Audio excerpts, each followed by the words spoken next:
tuned in to the Community Cats podcast. Ready? Let's go.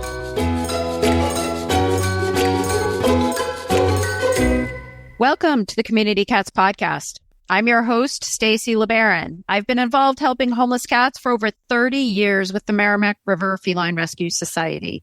The goal of this podcast is to expose you to amazing people who are improving the lives of cats. I hope these interviews will help you learn how you can turn your passion for cats into action.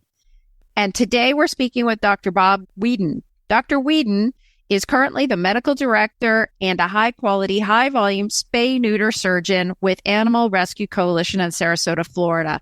After retiring as a clinical assistant professor and service head of shelter medicine at the University of Illinois College of Veterinary Medicine, where he trained veterinary students in high-quality, high-volume spay-neuter techniques, Dr. Weedon also instructs veterinarians in high-quality, high-volume spay-neuter techniques through his consulting company, SNP, Spay-Neuter Instructional Program. As an advocate for solving the problem of pet overpopulation, particularly that of community cats, Dr. Weedon serves on the board of directors of the Alliance for Contraception in Cats and Dogs, an international organization whose goal is to develop and implement non-surgical sterilants to help solve the problem of animal overpopulation worldwide. Since December 2022, Dr. Weedon has been a member of the Vet Shortage Task Force convened by the United Spay Alliance and is a volunteer scientific advisor for Alley Cat Allies, a global advocate for the humane treatment of all cats. Dr. Weedon attended Purdue University, where he received his Bachelor of Science in Animal Science and his Doctor of Veterinary Medicine degrees. He received his Master of Public Health from the University of North Carolina, Chapel Hill, and he's co-author of the chapter on rabies in the textbook Infectious Disease Management in Animal Shelter, 2nd edition, as well as co-author of 2 chapters in the recently published textbook, High Quality, High Volume Spay and Neuter and Other Shelter Surgeries. Dr. Weedon, I'd like to welcome you to the show. Well, thank you, Stacy. It's a pleasure to be here. My 2 passions are animal population control, particularly with regards to community cats, and also rabies prevention. So it's a perfect opportunity to talk about both. I am so excited for this conversation. I always love chatting with you. You've been a frequent guest on the podcast, and we will in the show notes. We'll have links to past episodes. So if folks want to find out more about sort of Dr. Weedon's earlier days, feel free to tune into those shows. But today we are talking about public health, Trap-Neuter-Return, how they relate, how they work together. Why is it so important? So we're going to kick right off here. We're going to jump right into the deep end here on the questions. And, why are Trap-Neuter-Return programs and spay-neuter programs for owned cats so important to public health? How would you introduce a TNR program to town officials? And, is there an outline of information to share? I don't hear about public health and TNR that much together.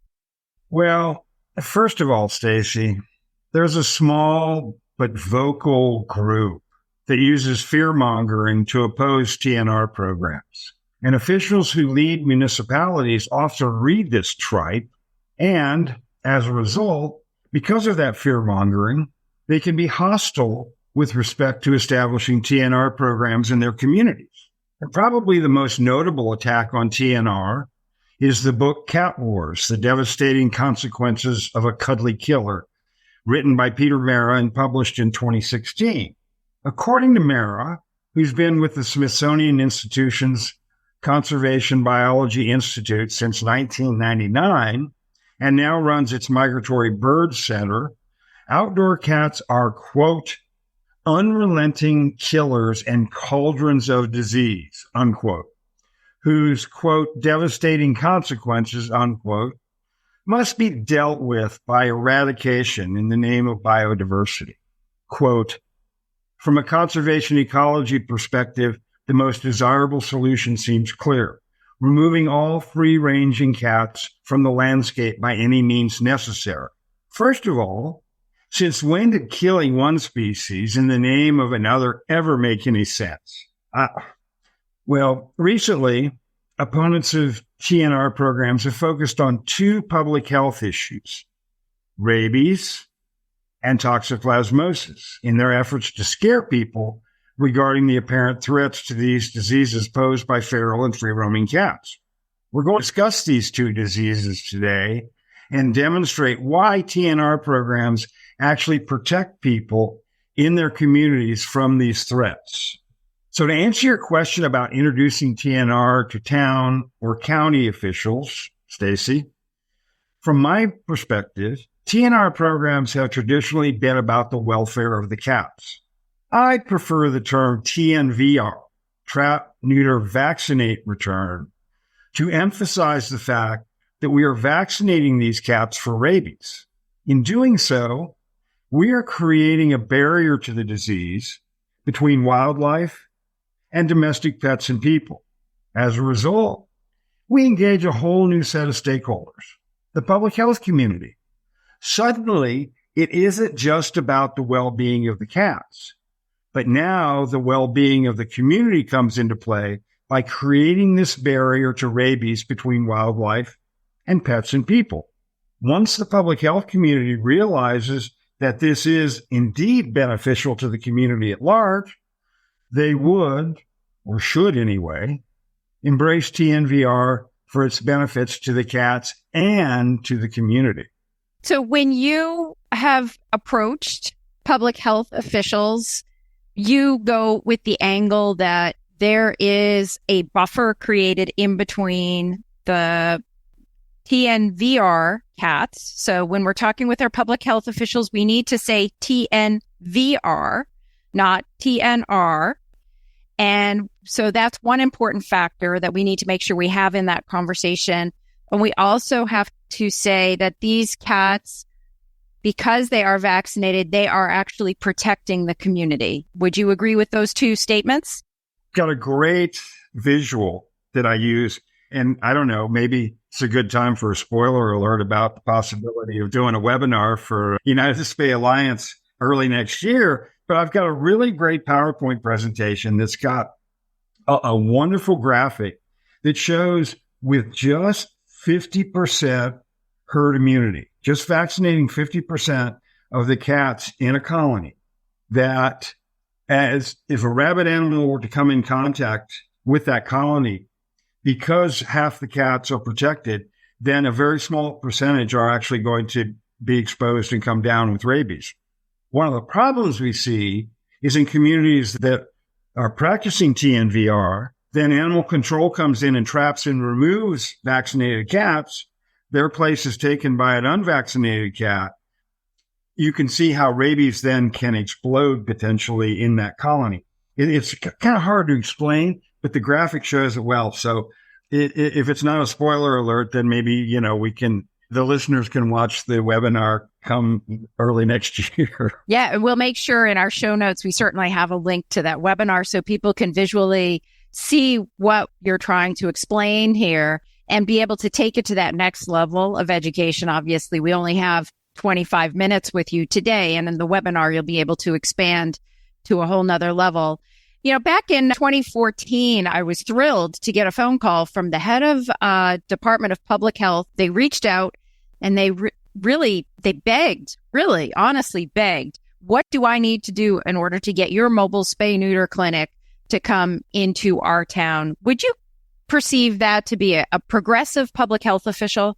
Well, Stacy, I wouldn't just say yes, but rather heck yes, especially since that was a decade ago. I mean, clearly this person recognized the value of sterilization, but also vaccinating community cats for rabies and thereby creating a barrier to the disease between wildlife and pets and people. I would conjecture that they looked at the evidence and determined, rightly so, that sterilization and vaccination of community cats was A, in the cat's best interest, and B, in the community's best interest. We know that killing cats doesn't work. Heck, we've been doing that for decades. How's that been working out? It's not. And doing nothing, well, that does nothing to solve the problem. So yes, I would have to say that this person was progressive. We need to clone him or her and get them in more communities around the country. It's a wonderful relationship. It's actually Fitchburg, Massachusetts is the town. And the fire department was also a very active lobbyist in bringing us to town. And they let us use one of their bays for their fire trucks for our community cat spay-neuter events for the cats to recover. So we had our spay-neuter clinic outside and the cats were in the bay. It was all heated up and the cats were lined up and able to do their recovery right there. So not only did we serve owned cats, but we also served community cats with Trap-Neuter-Vaccinate-Return services there. That just demonstrates the value of a public-private partnership. We had a similar situation when I was in Illinois where we took our mobile unit to a small community and we worked with the community. We charged owners $50 to sterilize a female cat. And of that $50, $25 of it went to sterilize a feral cat. So the owners were actually subsidizing the feral cat sterilization. And the county, I forget how many cats we did that day. We did a bunch. The net cost to the town was zero. And the owned animals got sterilized, but some feral cats got sterilized as well. So those kind of creative public-private partnerships are wonderful. And you need a place to stage and recover the animals. And what better way than working with the fire department, for instance? So in some towns, the animal control officer is part of the police, not public health. Do you have an opinion on where animal control officers should be located in services? Well, when I was the veterinarian on the New Hanover County, North Carolina Board of Health from 2005 through 2010. Animal control was part of the New Hanover County Health Department. Their focus was on rabies awareness and prevention, since we had active raccoon rabies in the county. As a veterinarian with a Master of Public Health degree, I saw the value to this approach. Shortly after I left to take the faculty position at Illinois, the county reorganized animal control and placed it under the sheriff's department. I'm told they did this so that the animal control officers could have arrest powers and carry firearms.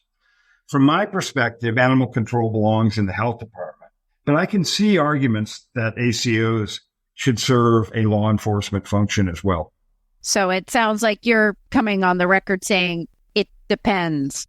Well, I would lobby, if you take the view from 35,000 feet, I would lobby that animal control is a function of the health department because in many cases, now some states that don't have a rabies problem, then rabies awareness and prevention is not that important. But in most states along the Eastern Seaboard, and certainly where I am in Florida, we do have rabies virus. And so awareness and prevention is important, and that's the function of animal control. And I believe that the animal control belongs under the auspices of the health department. That said, I do see the value in them having arrest capability and the ability. Animal control officers have been attacked by people when they're investigating cruelty claims or whatnot. So the ability to be able to defend themselves, sadly, in our society is important, I think. I'm going to switch to some of the more focused questions with regards to the cats themselves. I get questions all of the time from folks that are out there doing trap, neuter, vaccinate, and return. How often do I need to retrap these community cats in order to get their vaccines boosted? We hear annually, how am I going to do that when I need to go out and trap so many other cats that need access to spay-neuter services? Is this the best use of our time and resources as, they're just kittens everywhere else being born? Well, Stacy, this is an important question because it's often used by critics of TNVR programs because the label of a 3-year rabies vaccine states, quote, aseptically inject 1 ml subcutaneously or intramuscularly into healthy dogs and cats, revaccinate cats and dogs 1 year after first vaccination, then every 3 years with a single dose, unquote. Most state laws have similar language. Since there are legal requirements regarding rabies vaccine, veterinarians do not have leeway to deviate from the label directions as they can and often do with other vaccines. So technically, if the cat is not boosted within a year, then they are no longer considered currently vaccinated. However, We know that immunity doesn't magically go away after a year. There was a peer-reviewed paper published in the Journal of the American Veterinary Medical Association in 2007 by Fisher et al.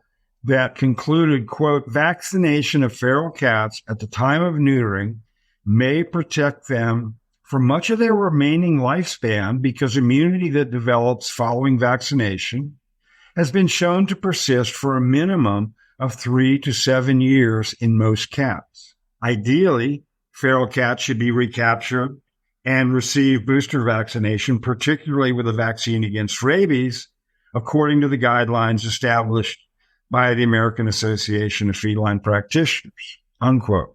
But I would argue that one rabies vaccine in a cat's life is better than none. And you know, the old adage that perfection is the worst enemy of good. I personally have always used a 3-year licensed rabies vaccine in my TNVR programs because I know that that vaccine is licensed for 3 years. The manufacturer has proven through virulent virus challenge that the vaccine remains protective for a 3-year duration and maybe even longer because there's evidence that protection lasts much longer than 3 years. But because rabies is a uniformly fatal disease, veterinarians are not at liberty to deviate from the vaccine label, for instance, saying your cat only needs a rabies vaccine every 5 years or every 7 years, as they do with, some of the other vaccines. However, I would argue that in a community cat situation, one rabies vaccine is better than none. Sure, there are progressive colony caretakers that will attempt to retrap and revaccinate cats after a year, and I applaud them. However, doing so takes resources and time. Certainly that is a best case scenario, but as I've already said, I would argue that one rabies vaccine is better than none. There is scientific evidence that immunity lasts longer than 3 years. In the latest iteration of the Compendium of Animal Rabies Prevention and Control, 2016, there was a significant change in the language regarding animals with expired rabies vaccines. It states, quote, following the initial vaccination, booster vaccination should be given in a manner consistent with the manufacturer's label. If a previously vaccinated animal is overdue for any booster vaccination, including the first booster vaccination due 1 year after initial vaccination, there's a lot of vaccinations in this passage, it should be given a booster vaccination. Immediately after this booster vaccination, the animal is considered currently vaccinated and should be placed on a booster vaccination schedule consistent with the label of the vaccine used. Now, unquote. This change in the wording is significant for 2 reasons. First, if a previously vaccinated animal is exposed to a rabid or presumably rabid animal, under the old guidelines, he was considered non-vaccinated and would have to be quarantined for 6 months. With the latest iteration of the compendium, they simply need a booster vaccination, indicated a rapid anamnestic response. Second, and more importantly, this indicates a good anamnestic response, and anamnestic means booster response, to the previously administered vaccine, where it says immediately after this booster vaccination, the animal is considered currently vaccinated. So if a cat is retrapped, say, 3 years later and booster, he or she should develop protective immunity very quickly. It is important to note that the compendium also states, quote, within 28 days after initial vaccination, a peak rabies virus antibody titer is expected, and the animal can be considered immunized, unquote. Why is this important? Because an animal is not considered currently vaccinated until 28 days after its initial vaccination. We cannot count on it being protected should it be exposed to a rabid animal. It may take that long for the initial protective immunity to develop. That's not the case with a booster vaccination, even one that happened years after the initial vaccine expired. Wow. That's a lot of information about rabies vaccinations and everything. But from somebody who actually, I've been vaccinated for rabies, right? And I'm sure you've had your pre-exposure to rabies vaccines too. So we get our titer checked, over time to make sure that we've had it. And there's some veterinarians some folks in the animal welfare space, they get one round of pre-exposure rabies vaccines and they're good for life, basically. And then other people have to have boosters periodically. So not only is there a rabies vaccine out there for the cats, but also for those of us in the business too, we have been vaccinated. Keep in mind, it's much more economically feasible to vaccinate a cat than it is a person. In a former life, before I went to academia, I was in a private practice setting, and we, long story short, had taken in a dog from animal control that they thought had been hit by a car. Turns out he'd been in a fight with a raccoon and had a broken leg as a result of it. And he came down with signs consistent with rabies. And I remember asking the veterinarian who was taking care of him, who at the time was my wife, probably why she's my ex-wife now, have you considered rabies? And she looked at me like I had two heads and said, there hadn't been a case of rabies in a dog in New Hanover County in 50 years. Long story short, we ended up euthanizing the dog, tested him. He was positive. 50 people were deemed to have been exposed. Now, this dog didn't bite anyone. He was a puppy. But what do puppies do? They lick you. And there are three criteria for rabies exposure: a bite that breaks the skin, salivary contact of a fresh open wound, or salivary contact of mucous membranes. Puppies kiss you and lick you. 50 people were deemed to have been exposed. The cost for post-exposure prophylaxis for those 50 people was over $400,000. Yeah. So, yes, they do have vaccines for people. I've been vaccinated. I've had my titer checked. I've been in contact with 2 rabid animals in my career. One bit me. I had post-exposure prophylaxis after that.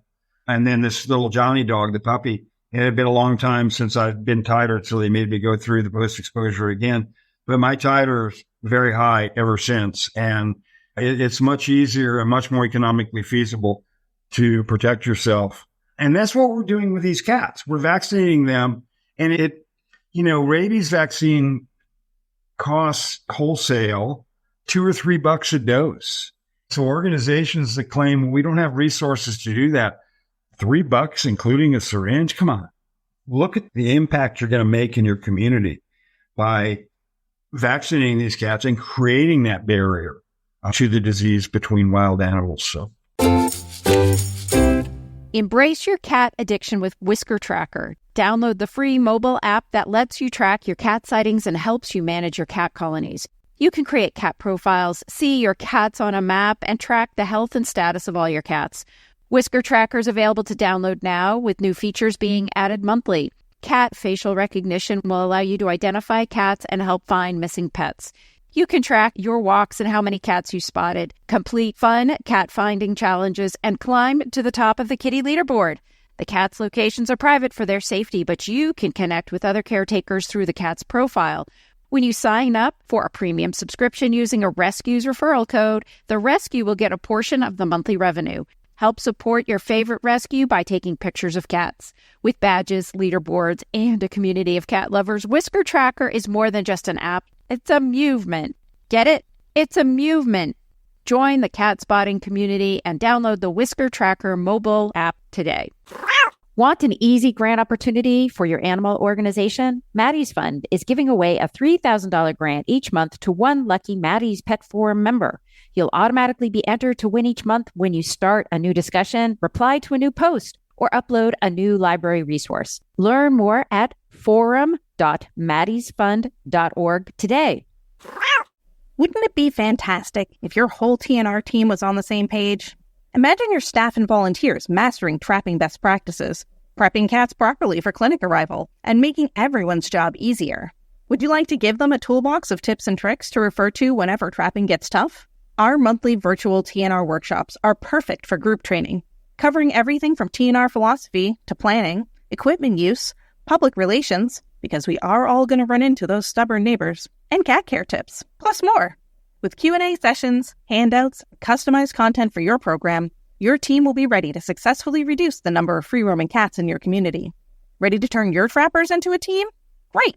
Email Stacy at communitycatspodcast.com or call 978-239-2090 for details. I'm going to turn the tide just a bit in our conversation today. Let's talk about toxoplasmosis. We hear about it a lot. Many of our listeners may not even know what it is. And so if you could just share a few thoughts about that, because we do hear about this quite a bit in the world of why community cats shouldn't be outdoors, out there. Oh my God. This is one of those things that Mara fearmongers about. And, he says in Cat Wars, quote, "It is becoming increasingly clear toxoplasmosis is a significant zoonotic disease, perhaps one of the most significant that impacts humans globally. And it emerges primarily from outdoor domestic cats," unquote. Talk about a statement that's going to create fear in a community. Well, let's look at a little more closely at the organism and its life cycle.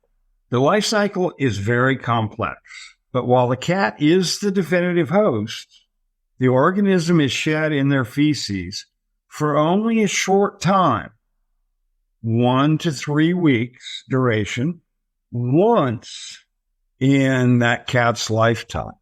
And let me restate that. Cats that are exposed, and most of them are infected at a young age when they start to hunt and consume an infected rodent, they will only shed the organism one time for a period of 1 to 3 weeks in their feces, and then never again. Mara would have you believe the cats are out there shedding toxoplasmosis organisms constantly, and as a result, pose a threat to people and pets. And, they talk about a woman who gets pregnant and an OB who hasn't kept up tells her to get rid of her cat. If there are oocysts in that cat's feces, they don't become infective for about a week. They have to sit in the soil before they become effective. There's so much misinformation about this disease. And like I said, Mara would have you believe that cats are out there shedding it constantly. And as a result, pose a threat to people and pets.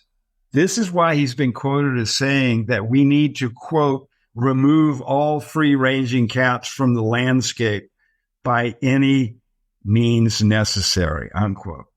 That's not going to work, nor will it solve the problem of toxoplasmosis, nor is it humane. First of all, there's no way we're ever going to remove all free-ranging cats. Second of all, most cats become infected from carnivorous behavior soon after weaning and shed oocysts for only short periods, under 3 weeks, thereafter. Preventing kittens from being born will decrease the amount of T. gondii organisms in the environment. That's how we reduce the spread of toxoplasmosis. While Mara would have you believe that community cats are a threat to public health, according to the Centers for Disease Control and Prevention, quote, ingestion of undercooked meat or contamination of uncooked foods by cutting boards used to prepare raw meat is the most common source of toxoplasma infection for humans, unquote. Furthermore, and I think this is really funny, the textbook entitled Handbook of Zoonoses, Identification and Prevention by Colville and Berryhill states, quotes, cats have gotten a bad rap about how they transmit toxoplasmosis to humans and how they cause spontaneous abortion in women and blindness and mental retardation in newborn and older children. While it is true that cats are the only definitive host for the infective stage of the toxoplasma organism, they are not the most common source of human infection. The most efficient way to get toxoplasmosis from a cat is to eat the cat undercooked, unquote. This was in a textbook. And I know it's somewhat tongue-in-cheek, but it's ridiculous how much fear-mongering is used about toxoplasmosis. Well, thank you for sharing your thoughts on that topic as somebody who has been pregnant in the past and has heard people say, you work around cats? What do you know? Why are you doing this? And so it is refreshing to hear a grounded perspective with regards to that, because we do hear and read quite a bit about that. And I mean, at the end of the day, for folks that do follow our community cat pyramid, so many of the cats that are outdoors are cats that have owners of some kind. They have a community, they have relationship. And so the best thing we can do for those cats is get them their public health, which is vaccination, spay, neuter support, be able to bring them indoors, support them, support the community supporting those cats. That's what we can do to help. And inevitably, that is going to potentially reduce the outdoor population of cats, as well as the suffering of the kittens out there. I mean, those kittens that are living outside that have a challenged first year of life. This public health for pets, which is the tagline that we hear so much from the United Spay Alliance, it's spay neuter, it's public health for pets.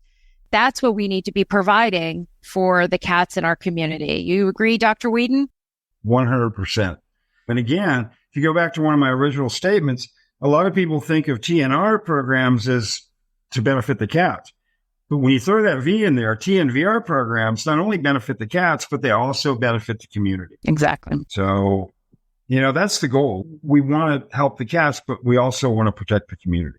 So, Dr. Weedon, if folks want to find out more about some of the work that you've been up to, how would they do that? They're welcome to contact me. I'm on the board of directors of the Alliance for Contraception in Cats and Dogs. And I think as long as you've known me, you know that animal population control, particularly with respect to community cats, has always been my passion. Close second is rabies prevention and protecting cats from the threat of rabies. And the interesting thing is that the rabies prevention just requires a vaccination, but sterilization requires anesthesia and surgery. Now, imagine for a moment what we could accomplish with a non-surgical sterilant. You could trap a community cat, just give him or her a shot, and voila, they would be sterilized. And the Alliance for Contraception in Cats and Dogs is working to facilitate such a product. And there currently is promising research that could come to market within 3 to 5 years. However, there are unintended consequences of such a product. How do we identify a sterilized community cat? Yep, we tip their ear. But if that cat no longer needs to be anesthetized for surgery, then we certainly can't cut off the tip of their ear.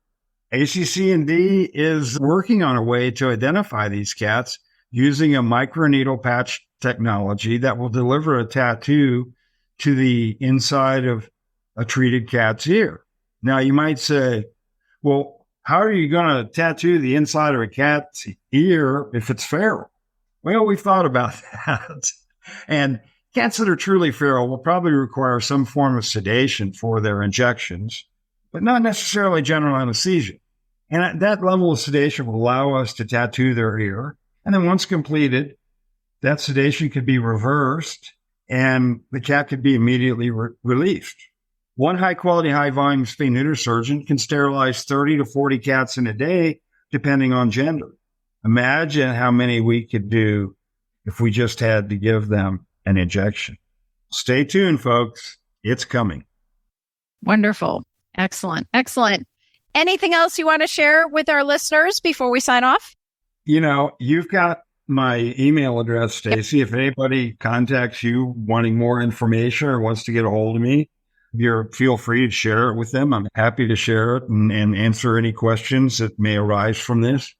Folks can reach out to us here at the podcast and we can get in touch with you directly. And you referenced quite a few resources in this conversation today. So we'll try to make sure we get those in the show notes for folks that want to find out more. And we are going to have a webinar with the United Spay Alliance with Dr. Weedon in 2025. So keep your eyes and ears out and posted for that. And we'll certainly also have that link in the show notes too as we release this show.